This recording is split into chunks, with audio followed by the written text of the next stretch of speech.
Welcome all, आप सभी का मेरे चैनल में स्वागत है। और आज हम पढ़ेंगे ध्वनि कविता। ध्वनि कविता के रचयिता श्री सूर्यकांत त्रिपाठी निराला जी है। कवि ने अपनी इस सुंदर सी कविता के माध्यम से युवा पीढ़ी को संदेश दिया है कि उन्हें अपने जीवन में आलस्य को त्याग देना चाहिए, अपने आलसीपन को त्याग देना चाहिए और उनके अंदर जो जोश है, जो उमंग है, जो साहस है, जो स्फूर्ति है, जो तेज है, उसका उन्हें भरपूर उपयोग करना चाहिए। उन्हें खूब परिश्रम करना चाहिए और अपने लक्ष्य की ओर बढ़ते रहना चाहिए, ख्याति प्राप्त करते रहना चाहिए। अभी ना होगा मेरा अंत, अभी अभी ही तो आया है मेरे वन में मृदुल वसंत, अभी ना होगा मेरा अंत। सबसे पहले शब्दार्थ को जान लेते हैं। मेरा अंत अर्थात मेरी समाप्ति। मेरे वन से तात्पर्य यहाँ पर कवि ने अपने जीवन से की है। मृदुल अर्थात कोमल।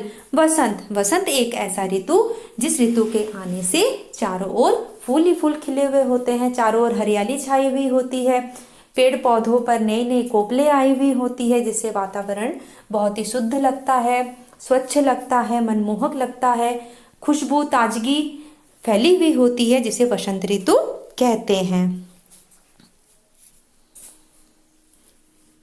अभी ना होगा मेरा अंत, अभी अभी ही तो आया है मेरे वन में मृदुल वसंत, अभी ना होगा मेरा अंत।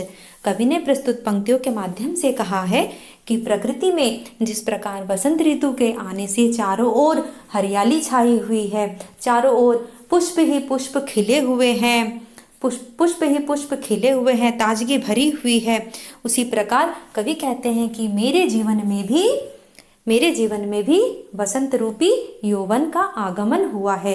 तो अभी मेरे अंदर भी तेज है, स्फूर्ति है, साहस है, तो अभी मेरा अंत नहीं होने वाला।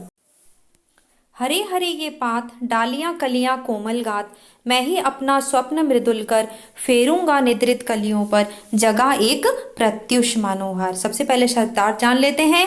पात अर्थात पत्ते, डालियां पेड़ों की शाखाओं को डालियां कहते हैं, कलियां अर्थात फूलों के खिलने की वह पूर्व अवस्था, जिस अवस्था में वह बंद रहती हैं, जिसे कलियां कहते हैं। कोमल अर्थात मुलायम। गात से यहाँ तात्पर्य शरीर से है, कोमल गात अर्थात कोमल शरीर। सपना मृदुल, जिसका अर्थ होता है मुलायम या कोमल। कर का अर्थ होता है हाथ। निद्रित सोई हुई, कलियां फूलों की पूर्व की वह अवस्था जो बंद होती है। जगा एक प्रत्युष मनोहर, जगा अर्थात जगाना, प्रत्युष सवेरा, सुबह के समय को प्रत्युष कहते हैं। मनोहर मनमोहक या सुंदर।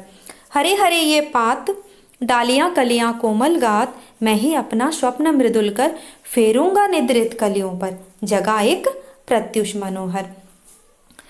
प्रस्तुत पंक्तियों में कवि यह कह रहे हैं कि हरे हरे ये पात, चारों तरफ हरियाली छाई हुई है, हरे हरे पत्ते दिखाई दे रहे हैं, डालियां कलियां और ये कोमल गात कोमल शरीरों पर ये डालियां ये कलियां बहुत ही मनमोहक रूप में शोभामान हो रही हैं। लेकिन ये जो कलियां हैं, ये मानो ऐसा प्रतीत हो रही हैं कि वे अब तक सो रही हैं।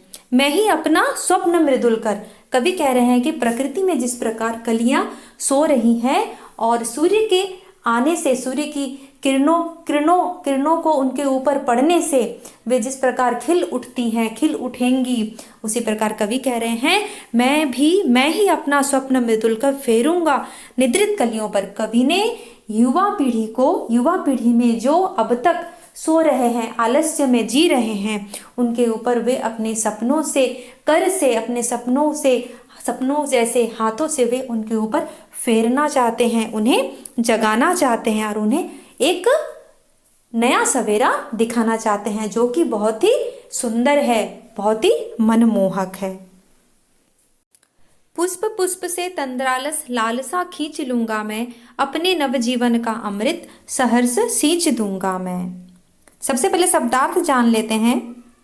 तंद्रालस अर्थात सोई हुई, लालसा आलस्य, नव नया, सहर्ष खुशी से, सींच दूंगा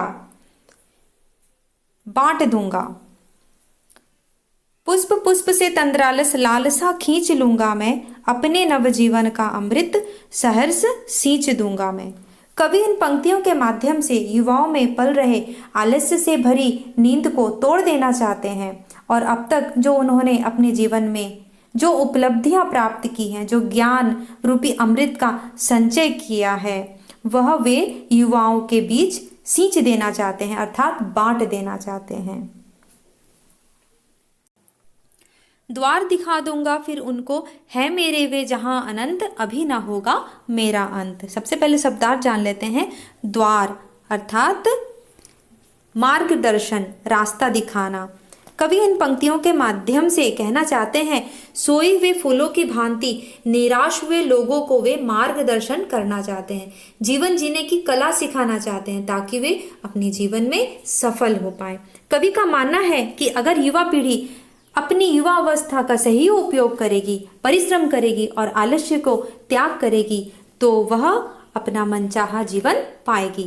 इस प्रकार कवि कहते हैं, जब तक वे युवा पीढ़ी को सही राह न दिखा दे उनका अंत नहीं होने वाला। आपको यह ध्वनि कविता कैसी लगी मुझे कमेंट बॉक्स में जरूर बताएं। धन्यवाद।